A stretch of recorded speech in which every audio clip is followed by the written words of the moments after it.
Alright mga boss, so again, binida ulit si Janril Casimero ng The Ring Magazine kung saan pinakita kahapon yung highlights nila ni Guillermo El Jacal Rigundo. Pero bago yan, huwag kalimutang mag-subscribe at i-hit yung notification bell para palagi kang updated sa ating mga legit and hype na kwentuhan sa mundo ng sports.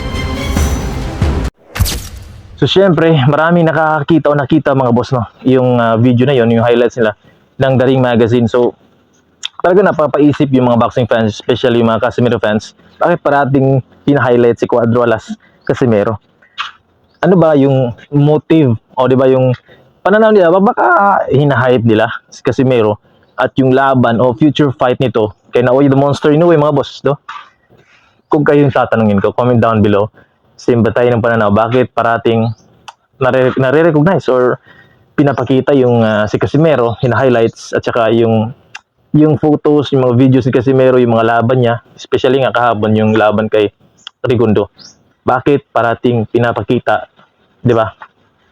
Napapaisip tayo bilang isang boxing fan na siguro gustong talagang ikasa soon ni Turki Al-Sheikh na may-ari na ngayon ng The Ring Magazine, yung laban lang ni Casimero at Naoya the Monster Inoue.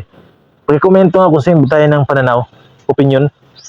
So ito na mga boss, i-share ni Casimero yung video na yun na ipinost ng The Ring Magazine na highlights nga nila ni Guillermo Rigundo. So masaya si Casimero, si Cuadro Alas mga boss at saka speaking of i-share, no, thanks Casimero dahil nakita ko, ni-like ni Casimero yung video na ginawa ko na kinongratulate ko siya, naging number 1 siya ngayon sa featherweight division sa IBO. So ni-like ni Casimero, I don't know kung share niya, basta ni-like, nakalagay doon Cuadro Alas, ni-like yung aking video. So salute Casimero, Cuadro. Maraming salamat at na-recognize mo yung ginawa kong video na panood mo. So anyways, mag-like mo.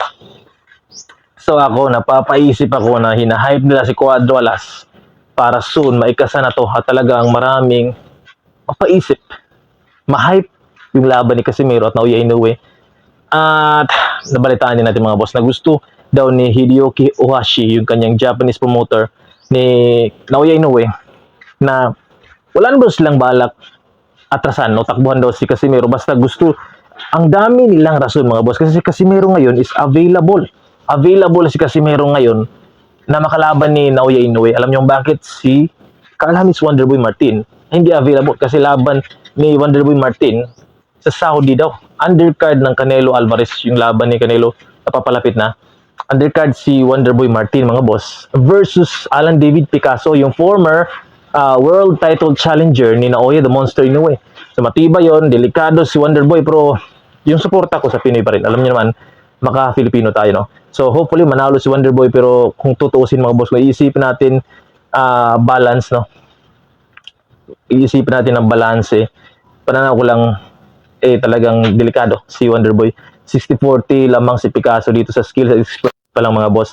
Kasi yun nga si Dipain na nakalaban ni Carl-Hamis Wonderboy Martin, na pabagsak si Martin pero natalo niya si Dipain mga boss. At si Picasso never pa tong nagrugi, lalo na yung laban nila ni Naoya Inoue. Nasaktan lang siya pero hindi pa siya nagrugi at hindi nga na-knockdown, hindi nga pinatumba ni Naoya Inoue itong Alan David Picasso. So hopefully nga manalo yung ating kababayan, pero delikado siya kay Picasso. So anyways mga boss, ito pagpatuloy natin. Kasi meron kasi mga boss, ito talagang pinag-uusapan ngayon sa buong bansa. Hindi lang sa buong bansa, pati sa buong mundo siguro, Japan and America. So yun nga ang mga boxing fans and papaisip na parang parating binibida si Casimero ng The Ring Magazine, ng prestigyosong The Ring Magazine mga boss. Papaisip sila baka talagang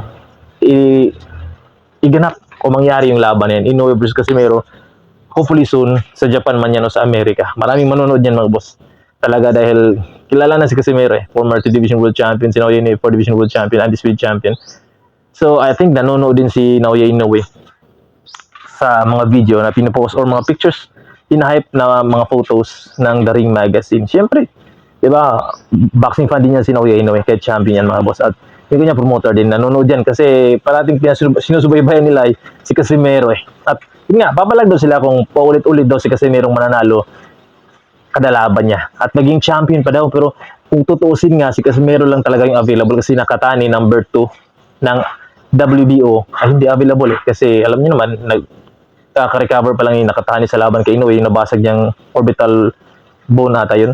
At saka, yun nga, si Carlos Wonderboy Martin ay may laban nga kay Picasso. At si Sam Goodman mukhang may laban din. So, ang available talaga na pwedeng makalaban ni Naoya Inoue na hopefully piliin si Casimero.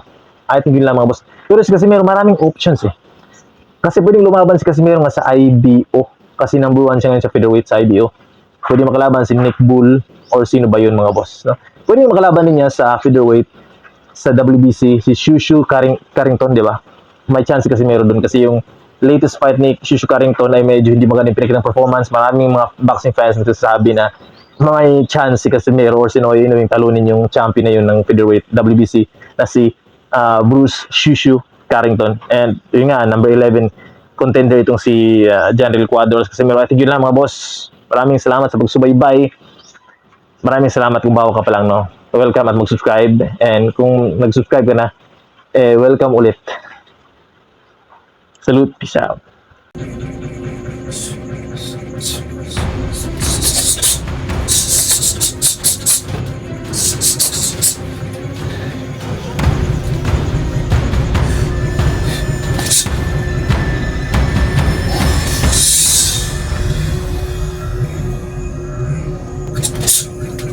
Diba?